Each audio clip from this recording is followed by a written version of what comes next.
અદાણી અને રાહુલ ગાંધીના મુદ્દે સંસદમાં રોજ હોબાળા થાય છે, પણ ગઈકાલે સંસદમાં કંઈક એવું થયું જેના કારણે સંસદની કાર્યવાહી 20 માર્ચ સુધી સ્થગિત કરી દેવામાં આવી। વિપક્ષે આરોપ લગાવ્યા કે તેમના ઓડિયો મ્યુટ કરી દેવામાં આવે છે। નમસ્કાર, આપની સાથે હું છું પાયલ રાઠોડ।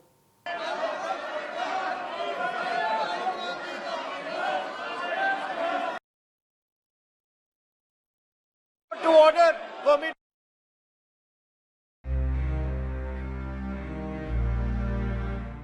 લોકસભાના બજેટ સત્રનો 5મો દિવસ અને સંસદમાં કાર્યવાહી ચાલી કેટલી? માત્ર 20 મિનિટ। વિપક્ષના નેતાઓનો આરોપ છે કે તેમના માઇક બંધ કરી દેવામાં આવે છે। વાત છે શુક્રવારની। કાર્યવાહી સ્થગિત કરતા પહેલા ઓમ બિરલાએ તમામ સભ્યોને ગૃહ ચાલવા દેવાની અપીલ કરી હતી। તેમણે કહ્યું કે બધા ગૃહ ચાલવા દો, ધીરે ધીરે કાર્યવાહી થશે ત્યારે તમને બોલવાનો મોકો આપીશું। આ દરમિયાન કોંગ્રેસના સાંસદે રાહુલ ગાંધીને બોલવા દોના નારા લગાવ્યા અને કોંગ્રેસના સાંસદ મનીષ તિવારીનો બોલવાનો વારો આવ્યો ત્યારે માઇક બંધ કરી દેવામાં આવ્યું।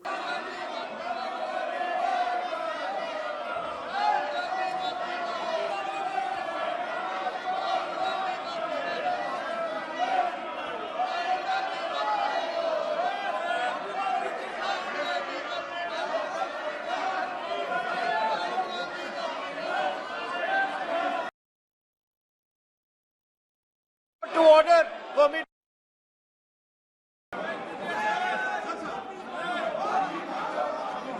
एक माननीय सदस्यगण, हम आपकी बात सुन रहे हैं और हम अपने विपक्ष अपने दल पे अपनी सीटों पे बैठेगा।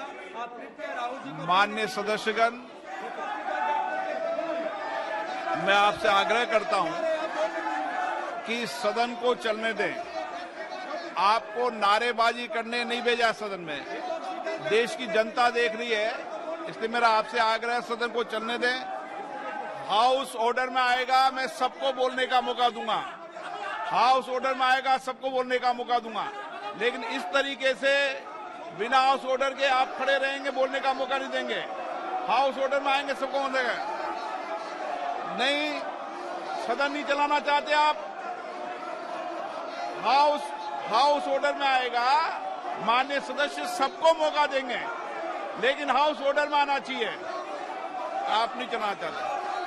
सदन की कार्रवाई सोमवार दिनांक 20 मार्च 2023 को 11 बजे तक के लिए स्थगित की जाती है। બીજી તરફ ભાજપના સાંસદોએ પણ રાહુલ શરમ કરોના નારા લગાવ્યા ત્યારે સ્પીકરે માઇક બંધ કરી દીધા અને ગૃહમાં હંગામો થઈ ગયો। લોકસભાના સ્પીકરે કાર્યવાહી સ્થગિત કરી દીધી। હવે સવાલ એ થાય છે કે શું ખરેખર લોકસભાના અધ્યક્ષ પાસે નેતાઓના માઇક ચાલુ કે બંધ કરવાની સ્વિચ હોય છે? તો બસ આની જ વાત કરવી છે, આની ચર્ચા કરીશું। સંસદમાં 2 ગૃહ હોય છે, લોકસભા અને રાજ્યસભા। બંને ગૃહના દરેક સભ્ય પાસે એક નિશ્ચિત બેઠક નક્કી કરવામાં આવે છે। તેમના માઇક્રોફોન આ સીટ સાથે જોડાયેલા હોય છે અને તેમની પાસે એક ખાસ નંબર પણ હોય છે। સંસદના બંને ગૃહમાં એક ચેમ્બર છે જ્યાં સાઇડ ટેકનિશિયન બેસે છે। આમાં એવા કર્મચારીઓનો સમાવેશ થાય છે જે લોકસભા અને રાજ્યસભાની કાર્યવાહીને ટ્રાન્સલેટ કે પછી રેકોર્ડ કરે છે।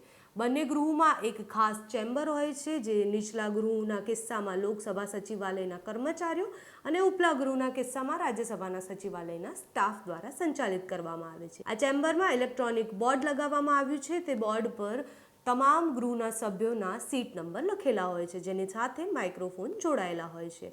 ત્યાં મેન્યુઅલ સ્વિચ હોય છે જેનેથી માઇક્રોફોન બંધ કે ચાલુ કરી શકાય। આ ચેમ્બરના આગળના ભાગમાં એક પારદર્શક કાચ પણ હોય છે જ્યાંથી ટેકનિશિયન ગૃહની ચાલતી કાર્યવાહી પર નજર રાખી શકે। તેમની પાસે મેન્યુઅલી માઇક્રોફોન બંધ કે ચાલુ કરવાની જવાબદારી હોય છે। તો શું ટેકનિશિયન પોતાની મરજીથી ગૃહના માઇક બંધ કરે છે? તો ના। ઘણીવાર સંસદની કાર્યવાહી દરમિયાન તમે સ્પીકર અથવા અધ્યક્ષને આવી ચેતવણી આપતા સાંભળ્યું હશે કે જેઓ સભ્યોને કહે છે કે મહેરબાની કરીને અવાજ કે હંગામો ન કરો, ચૂપ થઈ જાઓ, નહીતર તમારું માઇક બંધ કરી દઈશું। ફક્ત ગૃહના અધ્યક્ષને જ અધિકાર છે કે તે માઇક્રોફોન ચાલુ અથવા બંધ કરવા માટે સૂચના આપી શકે છે। જો કે આ માટે પણ નિશ્ચિત નિયમો છે। ત્યારે જ કરવામાં આવે છે જ્યારે ગૃહના સભ્યોથી કોઈ કાર્યવાહીનો અવરોધ કરવામાં આવે, હોબાળો થાય કે પછી સંસદની કામગીરીને કંઈ પ્રભાવિત થતું હોય ત્યારે અધ્યક્ષ આવા નિર્ણય લઈ શકે છે। To order, committee. પણ સંસદ સ્થગિત થઈ ગયું. ત્યારબાદ કોંગ્રેસના સાંસદોએ સંસદ ભવન સંકુલમાં ગાંધી પ્રતિમા પાસે વિરોધ પ્રદર્શન કર્યું. સરકાર વિરોધ સૂત્રોચ્ચાર પણ કર્યા. કોંગ્રેસનું કહેવું છે કે મોદી સરકાર ગૃહને ચાલવા દેવા નથી માંગતી અને અદાણી કેસને દબાવવા માટે આ બધું કરી રહ્યા છે.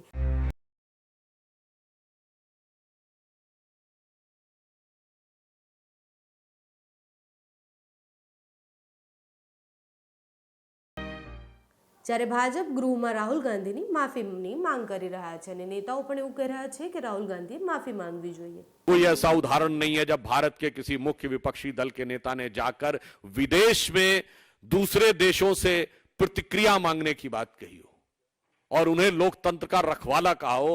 मैं राहुल गांधी जी को याद दिला देना चाहता हूं 1977 में सत्ता से हटने के बाद शायद 1978 या 79 में इंदिरा जी भी गई थी लंदन. उन्होंने भी कभी यह नहीं बोला था, जबकि शायद जहां तक मुझे ध्यान है वो जेल से बाहर निकलने के बाद गई थी.